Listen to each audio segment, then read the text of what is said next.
विख्यात आलोचक भाई राजकुमार जी और सभागार में बैठे हुए विद्वान साथी, छात्र और छात्राओं, घड़ी में 11:45 हो रहा है, आधे घंटे का समय है। तो हम लोग सचेत हैं कि 12:15 से 12:20 के बीच में अपनी बात संपन्न करनी है। सबसे पहले तो यह जो आयोजन है और जो कि हमारे विद्वान चतुष्टय के द्वारा संयोजित किया गया है, मनोज जी, आशीष जी, प्रभाकर, नीरज खरे, तो जिस तरह का आयोजन अपेक्षित था नामवर सिंह पर, ये आयोजन उससे कुछ अधिक हुआ है। इसके लिए मैं आप सबको बधाई देता हूं और यह हिंदी भाग के लिए बहुत ही गौरव की बात है, क्योंकि हम सबने नामवर को चलते देखा है, बोलते देखा है और उनको लिखते पढ़ते देखा है। तो जो नामवर सिंह को यहाँ के छात्र जो बिल्कुल नए नए छात्र हैं वो बिल्कुल संभव नहीं हो देखना, लेकिन जिसने उस दौर में जो यहाँ पीएचडी में थे, सुशील यहाँ बैठे हुए हैं, तमाम दीपक वगैरह तमाम छात्र हैं जो उस दौर में थे, कई वरिष्ठ छात्र यहाँ दिखाई दे रहे हैं। वो जानते हैं कि नामवर जी जब आते थे और हिंदी भाग में बहुत आयोजन होते थे तो राधा कृष्ण सभागार में भी लगभग यही स्थिति रहती थी, बैठने की जगह नहीं होती थी। तो तस्वीरें आज सुबह मैं देख रहा था तो मन बहुत भावुक था। तो इसलिए भी ये बात जरूरी है कुछ कहने के पहले कि जैसा हमने चाहा यह आयोजन उससे अधिक बेहतर हुआ, इसलिए भी हम सब बधाई के पात्र हैं। हमारे वो सारे पूरा छात्र जो यहाँ पर तरह तरह के अलग अलग विश्वविद्यालयों से यहाँ पर आए हुए हैं। नामवर जी की निर्मिति में बहुत सारे तत्वों का समावेश रहा है। नामवर जी के पास अपभ्रंश साहित्य था, नामवर के पास मार्क्सवादी चिंतन था, नामवर जी काव्यशास्त्र से प्रभावित थे और नामवर जी के पास समकालीन साहित्य का गहरा बोध था। अपभ्रंश साहित्य में इसका चर्चा हुई, उन्होंने एक परिवर्तन की, जिसे कहते हैं कि आग चुराई थी, परिवर्तन की आंच पाई थी नामवर सिंह अपभ्रंश साहित्य से। भारतीय काव्यशास्त्र उन्होंने पाठ्य की समझ विकसित की थी, यानी काव्यशास्त्र भारतीय पाश्चात्य दोनों पाठ्य की समझ विकसित की थी। मार्क्सवाद से उन्होंने इतिहास बोध अर्जित किया था और समकालीन साहित्य से आलोचना का विवेक। सोचिए, जिस व्यक्ति में ये चार तत्व मौजूद हों वह व्यक्ति कितना उल्लेखनीय और कितना महान आलोचक हो सकता है, यह कोई कहने की बात नहीं है। आज का जो सत्र है वह मुझे भारतीय काव्यशास्त्र पर केंद्रित करना है। भारतीय काव्यशास्त्र को लेकर कुछ बातें करनी है। बहुत सारे संदर्भ हैं और जब 2007 में नामवर की धरती मैंने लिखी और जिसका लोकार्पण नामवर सिंह ने अपने हाथों किसी आर्ट्स कला संकाय प्रेक्षागृह में किया था, तो उस समय भी यह बातें जुड़ी थी और आज भी वो बातें याद आ रही हैं कि नामवर सिंह के पास अगर काव्यशास्त्र में भारतीय काव्यशास्त्र न रहा होता, जो सामान्यतः हिंदी आलोचकों के पास नहीं होता, तो क्या नामवर सिंह हो पाते? मुझे लगता है कि नामवर सिंह के भारतीय काव्यशास्त्र की जो गहरी समझ थी उसके माध्यम से वे साहित्य को, पाठ को आलोकित करते हैं। पाश्चात्य काव्यशास्त्र की जो उनका अध्ययन था उससे चमत्कृत तो जरूर करते हैं, लेकिन असल में जो आलोक स्तंभ है उनकी आलोचना का वह भारतीय काव्यशास्त्र की समझ ही रही।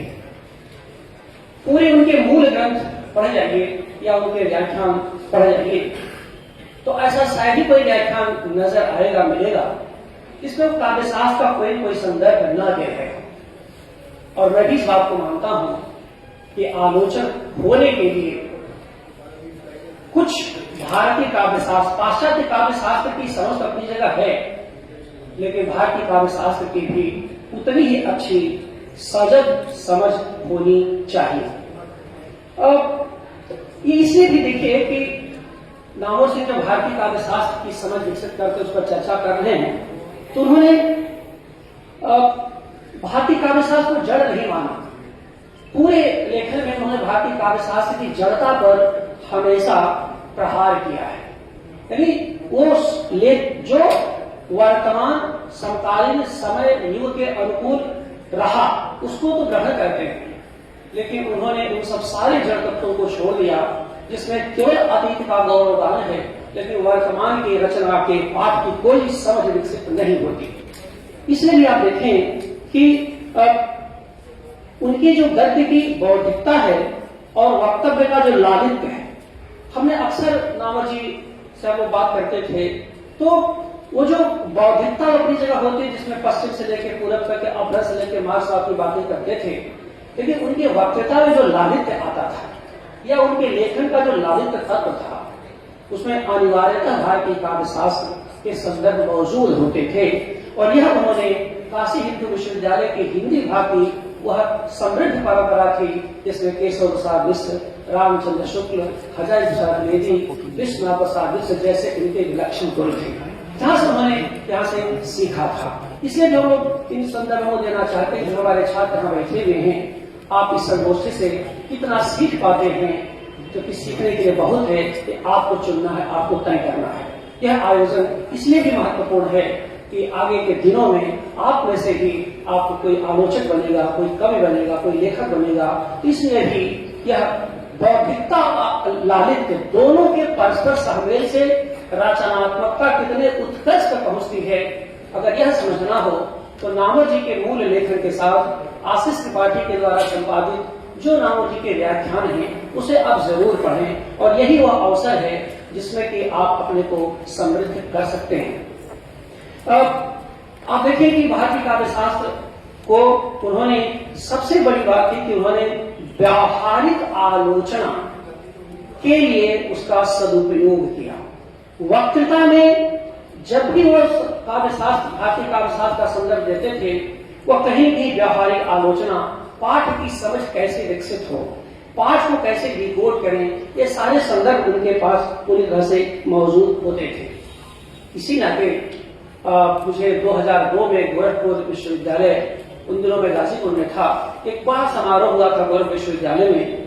नामवर जी, मैंने पुस्तक में लिखा है कि नामवर जी जब सभागार में आए तो जो सम्मान उन्हें मिला, और नामवर जी की जो उपस्थिति आसपास जहां भी होगी, जहां वे सुन रहे होंगे, तो वैसा सम्मान तो मैंने कभी किसी बड़े से बड़े राजनेता को भी नहीं देखा था। उस मंच पर आते ही नामवर जी ने पहला वाक्य जो बोला था वो मैं याद करना चाहूंगा, लोक से चलोगे तो शास्त्र तक पहुंच भी जाओगे, शास्त्र से चलोगे तो कभी लोक हाथ नहीं लगेगा। ये नामवर जी का वक्तव्य था। और तब मैंने जाना कि कितनी लोक को लेकर के कितनी संपृक्तता है, कितनी समाहित है। और वजह ये थी कि वहां पर बहुत सारे कर्मकांड मंच पर हो रहे थे, संघ ध्वनि हो रही थी, पूजा पाठ हो रहा था, तो वहां नाम उनके अच्छा नहीं लगा। उनका वैचारिक समारोह में चाहे जितना अभिनंदन करें, लेकिन इस तरह की पारंपरिक कर्मकांड नहीं होने चाहिए। संस्कृत साहित्य का इतना बड़ा मर्मी आलोचक लेकिन कर्मकांड से कितना दूर था, यह देखने की बात है और यह सीखने की बात है। इसलिए भी मैंने कहा कि आचार्य शुक्ल की बुद्धि की जो मुक्तावस्था थी, उस बुद्धि की मुक्तावस्था जो शुक्ल जी कहते हैं, उसको जिस तरह से अपने लिए नामवर सिंह ने अर्जित किया, वह भी हमारे लिए एक बहुत ही महत्वपूर्ण है। अब बुद्धि की मुक्तावस्था वहां पर होती है जहां पर भव्य ज्ञानात्मक अतीत से आतंकित हुए बगैर आप अपने इतिहास बोध को अर्जित करते हैं। नामवर सिंह की पूरी आलोचना में इतिहास बोध, संश्लिष्ट सामयिक बोध, सृजनात्मकता जैसे प्रतिमान बार बार आते हैं। तो ये कुछ संदर्भ थे जिसको कि मैं शुरू में कहना चाहता था। नामवर सिंह के काव्यशास्त्र पर बहुत सारे उनके योगदानों को लेकर के बातचीत हो सकती है। मैं संक्षेप में कुछ सूत्रों में अपनी बात रखने की कोशिश करूंगा।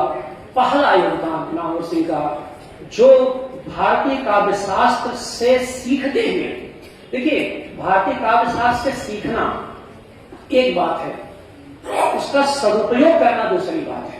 उसका रचनात्मक सदुपयोग करना, उसका सृजनात्मक सदुपयोग करना, मुझे लगता है कि नामवर सिंह की पीढ़ी या उसके बाद के किसी आलोचक ने भारतीय काव्य शास्त्र का वैसा उपयोग नहीं किया समकालीन रचनाशीलता को समझने के लिए जैसा नामवर सिंह ने किया। और इसी नाते मैं नामवर सिंह को हिंदी आलोचना का वैसा ही सुमेर मानता हूं जैसा संस्कृत काव्य शास्त्र के अभिनव गुप्त हैं।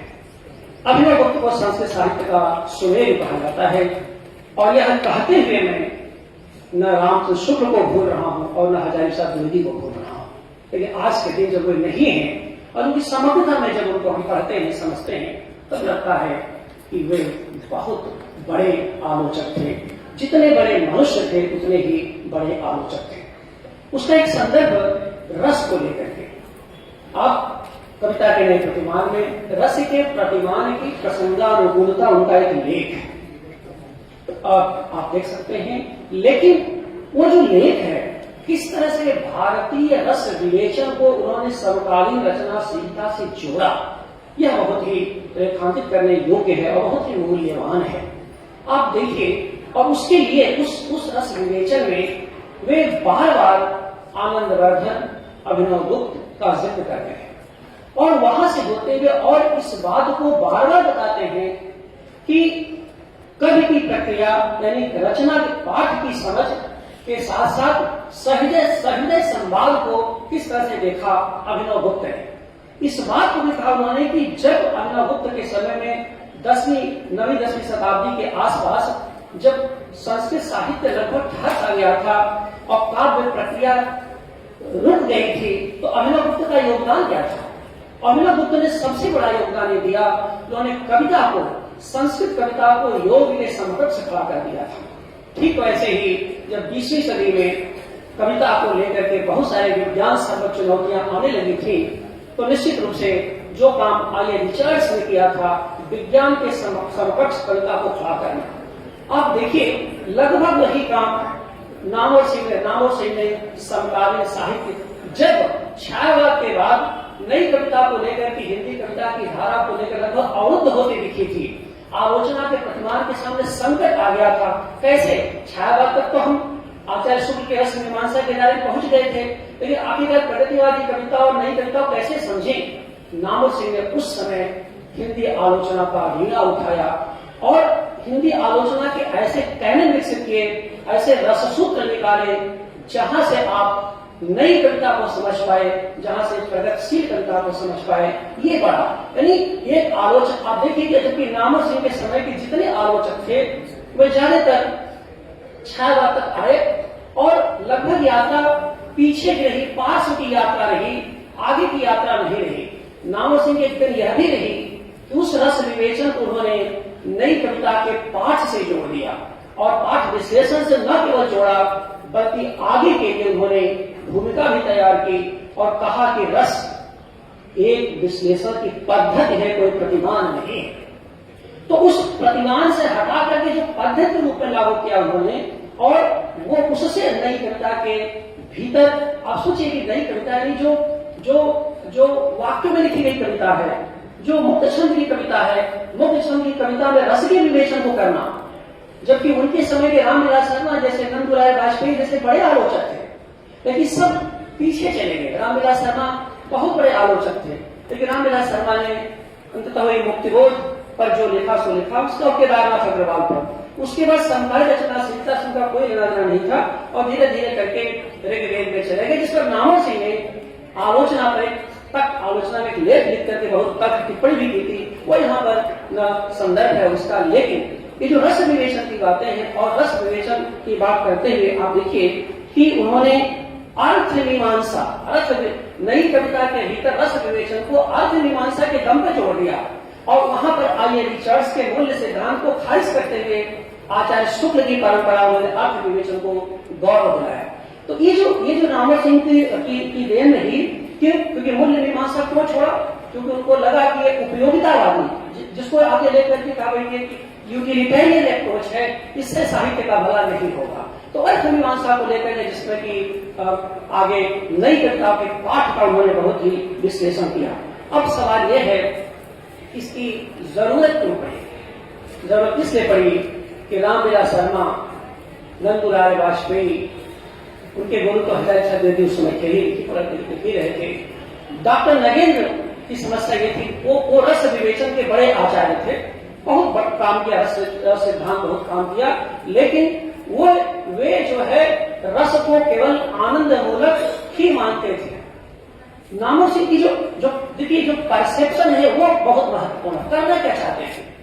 करना क्या चाहते थे कि जो नई कविता जो आ रही थी वह आनंद की कविता नहीं थी, वह आघात की कविता थी, वह और द्वंद्व की कविता नहीं थी, वह द्वंद्व की कविता थी। प्रश्न ये था कि जहां पर जो कविता आघात पहुंचा रही हो, जिस कविता के केंद्र में मुक्तिबोध नायक हो, जो कविता द्वंद्व की कविता हो, जिसमें तनाव हो, आखिरकार उस कविता में रस कैसे खोजा जाए? क्योंकि रस और नगेंद्र इसी बात को उन्होंने अर्थ मीमांसा को छोड़ दिया था, तो नामवर सिंह ने नगेंद्र को तत्व मीमांसा के खाते में डाल दिया। कहा कि आपकी जो तत्व मीमांसा है, आप चाहे जैसा रस विवेचन करें, लेकिन आपकी जो तत्व मीमांसा है उस तत्व मीमांसा से समकालीन साहित्य का भला नहीं होगा। क्योंकि नगेंद्र छायावाद के पीछे रीति काव्य में रस खोज रहे थे। समस्या रीति काव्य भक्ति काव्य में रस खोजने की नहीं थी, चुनौती ये थी नए साहित्य में रस विवेचन कैसे करें। तो जो नए साहित्य के रस विवेचन को उन्होंने जोड़ा जिस तरह से, वह नामवर सिंह। और दूसरी बात है कि इस अर्थ में मुक्तक काव्य में रस कैसे रूपांतरित होता है, ये भी चुनौती थी। क्योंकि मुक्तक काव्य का समय आ गया था, छोटी कविताओं का समय आ गया था, प्रगीतों का समय आ गया था, उसमें कैसे हम इस रस विवेचन को समझने की कोशिश करें। तो इस तरह से आप देखें कि उन्होंने नई कविता के भीतर एक तरह का अर्थ मीमांसा के दायरे में और सामाजिक आवश्यकताओं के दायरे में उन्होंने व्यावहारिक समीक्षा को आधार दिया। ये भी देखिए, केवल यही नहीं था कि रस के माध्यम से उनको जबरी नई कविता या प्रगतिवादी कविता में रस खोजना था, बल्कि उस समय की सामाजिक आवश्यकताओं की पूर्ति भी करना था।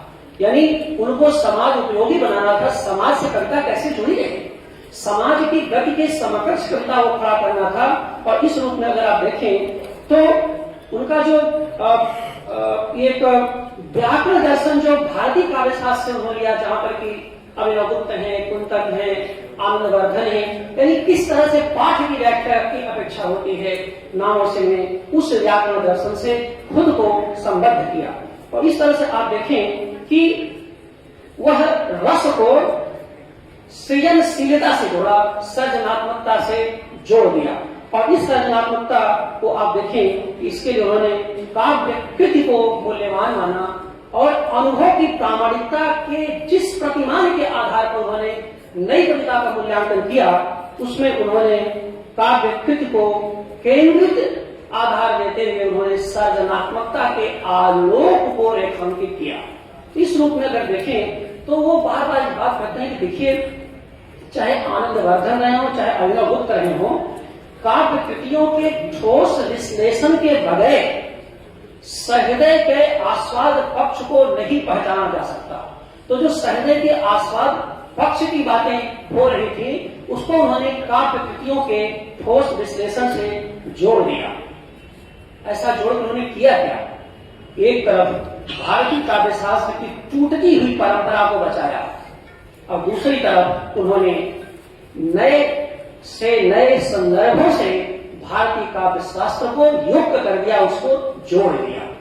तो न केवल क्योंकि सामान्यतः भारतीय काव्यशास्त्र से लोग भागते हैं, हमारे छात्र भी कक्षाओं में कहते से बड़ा कठिन लग रहा है और बस काम चुनाव पढ़ लेते हैं। मैं फिर इस बड़े मन से कहना चाहता हूं कक्षा के बाहर कि जितना समझ सकिए भारतीय काव्यशास्त्र को समझने की कोशिश कीजिए। यह बहुत काम की चीज है और भविष्य में जब आप ये कहें कि सब बेकार है, ये माना जाएगा कि आपको आता नहीं, इसलिए सब बेकार है। तो प्रश्न यह नहीं है कि सब बेकार है।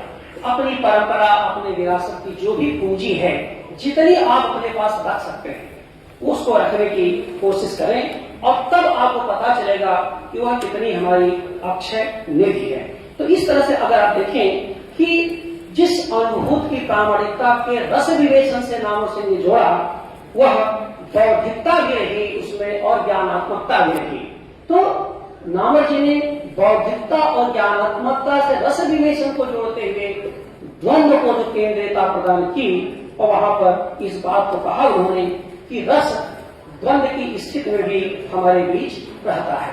तो इस तरह से अगर आप देखें कि नई कविता के संदर्भ से नामवर सिंह ने द्वंद्व और तनाव में रस को खोजा ही, उन्होंने कोई समाधान नहीं कि भाई कविता कोई सीधी सीधी सामाजिक प्रश्नों का समाधान है। एक बात और रही कि जब इस द्वंद्व ने किया क्या, इस द्वंद्व ने यह किया कि अपने परिवेश से न केवल तनाव महसूस करवाया, बल्कि अपने भीतर एक नई क्षमता का एहसास भी कराया। नई कविता के रस विवेचन में नामवर सिंह की यह पंक्ति सबसे मूल्यवान है कि इस नई कविता के रस विवेचन के क्रम में जो तनाव आता है, जो द्वंद्व आता है, वह उससे न केवल आप परिचित होते हैं, बल्कि उससे बाहर आने के लिए अपनी क्षमताओं की ओर भी आप आकर्षित होते हैं। नई क्षमता से आपका परिचय होता है, और यही नई क्षमता असल में एक नए ऊर्जा का संचार है। और ये जो नए ऊर्जा का संचार है, नामवर जी के शब्दों में यही वह आनंद है जो रसात्मक है। तो आप देखिए कि मुक्तिबोध के मूल्यांकन में भी वह तनाव और द्वंद्व के माध्यम से व्याख्या करते हुए वो कहते हैं एक तरह की नई ऊर्जा का संचार है, और नई ऊर्जा का संचार में ही आनंद है। नए समय का आनंद पुरानी ऊर्जा के संरक्षण में नहीं है, नई ऊर्जा के संचार में है।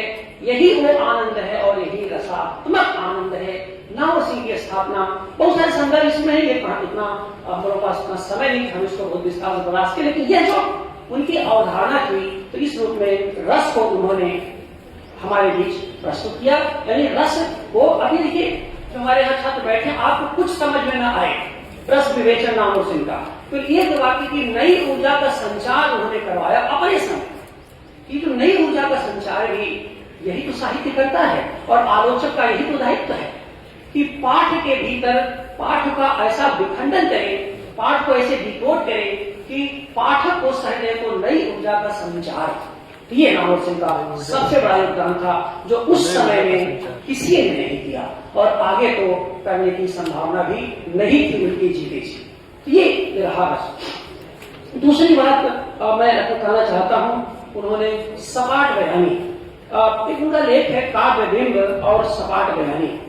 सपाट बयानी पर बहुत सारे, सपाट बयानी का मतलब एक वाक्य संरचना, नई कविता वाक्यों में लिखी जा रही थी। तो ये 1901 सपाट श्रीकांत वर्मा के माया दर्पण की समीक्षा करते हुए सपाट बयानी शब्द का पहला 64 में उपयोग किया था अशोक वाजपेयी ने, जहां से नामवर सिंह संदर्भ उठाया। लेकिन अशोक वाजपेयी के यहाँ चूंकि समीक्षक थे, उन्होंने कवि समीक्षक, तो उन्होंने सपाट बयानी को काव्य, यानी सीधे सीधे सपाट कथन है, साधारण वाक्यों में कविता लिखी जा रही है, खासकर श्रीकांत वर्मा को लेकर उन्होंने कहा। चमत्कार यह हुआ कि नामवर सिंह वो शब्द मिला, और नामवर सिंह ने उसको सैद्धांतिक स्वरूप में रूपांतरित कर दिया। खास बात यह है, और लिखा उन्होंने कि अशोक वाजपेयी के द्वारा दिए गए शब्द पर सोचने की प्रक्रिया में मुझे लगा कि यह तो एक नई चीज है, और जिस पर खुद अशोक वाजपेयी उस समय के किसी भी लेखक को भी एहसास नहीं था, किस तरह से वो नामवर सिंह ने इस सपाट बयानी का मूल सूत्र दंडी के स्वाभाविक अलंकार में है। दंडी के और आप सब जानते हैं कि भारतीय काव्य शास्त्र में जब अलंकार सिद्धांत का निर्माण हो रहा था, तो भामह और दंडी के बीच में टकराव हुआ। दंडी भामह वक्रता को अलंकार मानते थे, लेकिन दंडी ने, जो काव्य रस का रचयिता है, उन्होंने कहा कि भाई स्वभाव कथन भी अलंकार हो सकता है। उन्होंने इसके लिए कहा कि रूपम साक्षात ऋणवती, कहा बात को इस तरह से कहा जाए तो रूप साक्षात खिल उठे, खुल जाए। तो रूप का साक्षात खिल उठना, नामवर जी का दिमाग यहां तक गया, इस पर किसी का ध्यान नहीं था। यद्यप नामवर सिंह इसकी सीधे व्याख्या नहीं कि मैंने वहां से लिया, नामवर सिंह पर लिखते हुए, नामवर सिंह को पढ़ते हुए मुझे लगा कि वह जो स्वभाव कथन है दंडी का, जिस पर आगे चल करके कई आचार्यों में मतभेद हुआ, कई आचार्यों ने उसकी आलोचना भी कई, उसके समर्थन किया, पर दावा किया। लेकिन वो जो सपाट बयानी का तत्व था, उसकी परंपरा भारतीय काव्यशास्त्र में आप खोजेंगे तो वह कहीं कहीं नामों से भी दंडी के स्वभाव कथन में मिलेगी। और इसलिए भी कि जिस समय यह बातें कही जा रही थी उसमें नई कविता बिंबों से लगी हुई थी, और बिंबों को लेकर के कहा कि जैसे कि भारतीय काव्यशास्त्र कई बार जड़ हो जाता है, तो कहा बिंब भी कई बार घर से जाते जड़ हो जाते हैं। यानी पूरी कविता में कोई आलोचक बिंबों का चयन कर लेते हैं और कविता समग्रता में समय में संप्रेषित नहीं होती। नामो सिंह ने बिंबों तक जब कविता सिमट गई थी तब उन्होंने वाक्य विन्यास में कविता खोजने की कोशिश की, और इसके लिए त्रिलोचन जैसे, रघुवीर सहाय जैसे कवियों की कविताओं का सहारा लिया। तो ये बड़ी बात थी। और फिर उन्होंने इस श्लोक में कहा कि यहाँ पर और यहाँ पर यथा लेविस के इमेजिंग एंड मोमेंट्स नामक लेख का सहारा लिया। उन्होंने स्पष्ट कहा कि भाई बिंब अगर हैं तो उनमें गति तो होनी चाहिए ना, गतिमयता का सिद्धांत। और गतिमयता के सिद्धांत को कहा कि बिंब जहां पर रहेंगे वहां गति नहीं हो सकती, वहां छेद हो जाएगा, वहां एक ठहरी इमेज बनेगी। और कहा वाक्य, तो वहां तो कहा कि भाई वाक्य संरचना में असल में गतिमयता, तो जो मूवमेंट्स की बात है, जो मोबिलिटी की बात है, उसको नामो सिंह ने पाश्चात्य काव्य शास्त्र के सहारे भारतीय काव्य शास्त्र में उसके तत्व को खोजा और उसको बताने की उन्होंने कोशिश की। तो जो सपाट बयानी की जो स्वाभाविकता है और जो उसकी गतिमयता है, दोनों के सहारे उन्होंने उसको एक तरह का सैद्धांतिक स्वरूप दिया। यह देखने की बात है, बहुत सारे संदर्भ हैं और उनके जो कोर्स हो गए उसका कोई यहाँ पर औचित्य नहीं बात करने का। तो अब इस रूप में देखें तीसरी बात वक्रोक्ति के बारे में। वक्रोक्ति नामों को मैं समग्रता में जीवित वक्रोक्ति मानता हूं, मेरी अपनी समझ है। जीवित वक्रोक्ति में नव शब्दार्थ बंधुरता नामों के आलोचना का क्रक्स है, केंद्रीय आधार, नव शब्दार्थ बंधुरता। नामों से कुंतक के वक्रोक्ति काव्य जीवितम से जो उन्होंने तत्व ग्रहण किया उसमें नव शब्दार्थ बंधुरता और परस्पर स्पर्धा विरोधी चारुता। नामोस को जितना मैंने पढ़ा और लगभग पढ़ा, उनको सभी पढ़ा मैंने, तो देखा कि नामो जी कहीं न कहीं शब्द और अर्थ के परस्पर द्वंद्व पर बहुत जोर देते हैं। और जब परस्पर स्पर्धा विरोधी चारुता की बातें वो करते हैं, कहते हैं अर्थ का अपना गौरव है, शब्द का अपना गौरव है, और दोनों गलबहियां करते हुए आगे बढ़ते हैं। ये जो रहा कि, और यही से देखिए, यही से वो आगे चल करके फॉर्म ऑफ द कंटेंट की बातें करते हैं, जिसको कि पश्चिम के काव्य शास्त्री गोल्ड मान ले उसको सैद्धांतिक स्वरूप दिया, आगे चल करके उसको भी कोट करते हैं कि जब दूसरे गोल्डमान साहित्य का समाजशास्त्री को लिख रहे होते हैं, सब कहते हैं कि भाई कि जो साहित्यिक प्रकृतियां सामाजिक होती है। और दूसरी बात है कि फॉर्म ऑफ द कंटेंट की बात होनी चाहिए, न कि केवल कंटेंट की बात होनी चाहिए, फॉर द कंटेंट। नामो सिंह ने फॉर्म द कंटेंट जो है यानी अंतर्वस्त्र के रूप की बात करते हैं, वह वक्रोक्ति काव्य जीवितम तक जाते हैं और नव शब्दार्थ बंधुरता के आलोक में इसको अपनी व्याख्या प्रस्तुत करते हैं। तो इस तरह से अगर आप देखें तो ये जो नव शब्दार्थ बंधुरता है, यह असल में इसी को आधार बना करके नामोर जी सर्जनात्मकता के प्रतिमान खड़ा करते हैं, क्रिएटिविटी। तो जो क्रिएटिव पॉसिबिलिटी की बात करते हैं, सर्जनात्मक उपलब्धियों की बातें करते हैं, उसमें कहीं न कहीं कुंतक का ये रूप और वस्तु के संतुलन की बात कहीं न यहाँ पर दिखाई देती है। एक बात को बार बार कोट करते हैं जो कुंतक का ही है, अम्लान प्रतिबोध भिन्न नव शब्दार्थ बंधुरता, यानी अम्लान प्रतिभा से उत्पन्न नव शब्दार्थ। तो प्रतिभा को मैंने अम्लान जो कुंतक ने कहा, नाम से इस अम्लान प्रतिबोध भिन्न नव शब्दार्थ बंधुरता को भी नई कविता और मुख्य बोध की व्याख्या के लिए उन्होंने एक तरह का सदुपयोग किया है, और यही से उनकी सर्जनात्मकता के प्रतिमान की वह बात भी करते हैं। तो इस तरह का देखेंगे आप कि एक तरह का जो पाठ विश्लेषण है, वह पाठ विश्लेषण समकालीन साहित्य के पाठ विश्लेषण के क्रम में वह भारतीय काव्यशास्त्र को मत डालते हैं, जहां जहां से सूत्र मिलता है। यानी आप देखें कि नजर उनकी समकालीन साहित्य के पाठ पर है और दृष्टि में भारतीय काव्य शास्त्र है।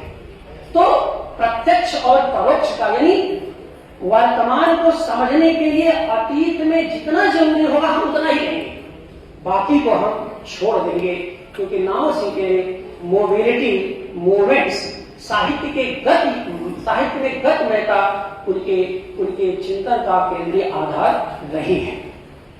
तो मेरा समय भी 100 बार हो गया, तो अब मैं यहीं पर बाकी बहुत सारी चीज छोड़ करके अपनी बात समाप्त करते हुए नाम जी के को पढ़ते जो परसेप्शन बना उनके बारे में एक दो बात कह करके मैं अपनी बात समाप्त करूंगा। नाम सिंह ने भारतीय काव्य शास्त्र के महत्व को न केवल पहचाना बल्कि हिंदी आलोचना के समग्र विकास में उसके योगदान को भी पहचाना। जिस तरह से उन्होंने आलोचना लिखी और मर्मग्राही प्रज्ञा जिसे आप कहते हैं, वह असल में नामवर सिंह के आलोचनात्मक लेखन में पाठ के सर्जनात्मकता में दिखाई देती मर्मग्राही प्रज्ञा। पाठ की दृष्टि से भी, कवि की दृष्टि से भी और सहृदय की दृष्टि से भी, तीन पूरे भारतीय काव्य शास्त्र तीन तत्वों पर केंद्रित रहा है: कवि, पाठ, कृति और सहृदय। लेकिन इसमें नामवर सिंह को लगा कि नई आलोचना के लिए पाठ का विश्लेषण, क्योंकि नई समीक्षा के दौर में वे लिख रहे थे और जब नई समीक्षा का दौर चल रहा था, जो नामवर सिंह की जो निकटतम पूर्वज थे, उसमें पाश्चात्य काव्य शास्त्र का रूसी रूपवाद, नई समीक्षा, समाज का शास्त्र, ये हिंदी का समाज, हिंदी का समाज शास्त्र, ये सब विकसित साहित्य का समाज विकसित हो रहा था। लेकिन नामवर सिंह चाहते तो आइए रिचर्ड्स और टी.एस. इलियट और कॉलरी से लेकर प्लेटो अरिस्टो से काम चला लेते थे नामवर सिंह ने, लेकिन यही पर नहीं रुकी। वो भी जरूरी था, लेकिन नामवर सिंह ने अपना लोक पकड़ा, अपने लोक पक्ष को मजबूत किया और इस रूप में उन्होंने सर्जनात्मक साहित्य के लिए एक परसेप्शन दिया, एक कोड दिया कि लोकोन्मुखता के लिए साहित्य में निरंतरता और गतिमयता के लिए लोकोन्मुखता का होना जरूरी है और इस लोकोन्मुखता के लिए, लोकोन्मुख पाठ के लोकोन्मुखी बनाए रखने के लिए भारतीय काव्य शास्त्र की बहुत जरूरत है। और इस तरह से देखिए कि ठीक वह अभिनव गुप्त के उस परंपरा में आते हैं जहां पर अभिनव गुप्त रस को अलौकिक इस नाते नहीं कहते, वह पारलौकिक है। रस अलौकिक इस नाते है, साहित्य का रस इस नाते अलौकिक है कि वह लोक से थोड़ा अलग है, लोक से थोड़ा अतिरिक्त है, लोक से थोड़ा बड़ा है। अर्थात साहित्यिक कृतियों का पाठ जो भी होती हैं, वह लोक में जो ग्राह्य होता है, जो सामान्य साहित्य से समझता पड़ता है, उससे कुछ अलग होती हैं। नामवर सिंह ने क्या अलग है, कितना अलग है, इसका पाठ विश्लेषण करके भारतीय काव्य शास्त्र की मजबूत पृष्ठभूमि में नई कविता और नए साहित्य, खासकर मुक्तिबोध को व्याख्यायित किया और आगे के रचनाकारों को, नए समय रचनाकारों को नामवर सिंह 40 वर्ष तक लगातार जो बात लिखते रहे, उसमें नए से नए साहित्य, यानी जब तक जिए उसके उस वर्ष में जब सक्रिय थे, जब निष्क्रिय हो गए, अस्वस्थ हो गए, तो बात अलग थी। नामवर सिंह जब तक सचेत रहे तब तक नई से नई कृतियां जो आती थी उनका न केवल उनको अध्ययन करते थे, उनका पाठ प्रस्तुत करते थे। एक बात, और दूसरी बात यह है कि नामवर जी जब भी मिलते थे, कभी भी नई पीढ़ी को, नई चेतना को, नए मानस को कभी वो हतोत्साहित नहीं करते थे। मुझे उम्मीद है इस आयोजन से हमारे छात्र बहुत उत्साहित होंगे। बहुत बहुत धन्यवाद।